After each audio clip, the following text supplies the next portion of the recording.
Isang magandang at mapagpalang umaga sa ating lahat.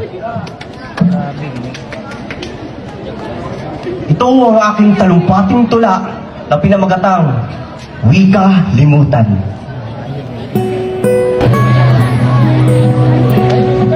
Ilang taon na rin ang nadaan mula nung inulila ang bansa ng ibang bayan. At tanda-tanda pa nga ang peklat nung sinabi nilang dukha lang tayo sa mata ng iba. Pero kahit ganoon, tumayo pa rin tayo upang mapagtagumpayan ang pagsubok na ito gamit ang salita ng wikang Pilipino. Susulong tayo. Sa paglipas ng taon, ang dami nang nagbago mula nung kilalanin ng ibang lingwahe ng ibang tao. Mukhang ito na nga ang batayan ng talino kapag meron kang ng salitang ito. Anyong haseyo. Hindi masama ang pag-aralan ng salita ng iba. Ang masama doon, mas nakalimutan mo nang unahin ang wikang pinagtanggol ka. Kaya, mahal kong Pilipinas, mahal ka ba talaga ng bayang nakatira sa'yo?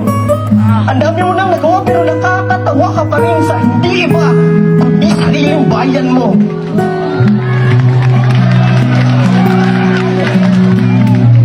Kaya ito lang yung masasabi ko sa'yo.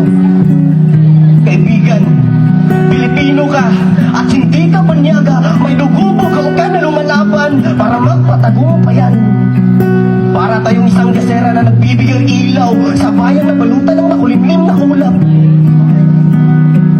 Isang bundok na gustong tumaas para abutin ng hinahanap. Isang munting bangka na sinisulong ang malabarkong alon sa karagatan. Mapakita lang ang isang araw sa gitna, tatlong bituin na kumakatawan sa bayan natin. At ito ang Pilipinas. Sabi nga ni Rizal, ang hindi marunong magmahal sa sariling wika ay masigit pa sa amoy ng malansang isda. Tatapat, ito lang yung masasabi ko sa iyo. Huwag nating unahin o hayaang sulong ka ng mga taong tumaliksa ng ating bayan. Kaya kaibigan, Pilipino ka, Pilipino tayo.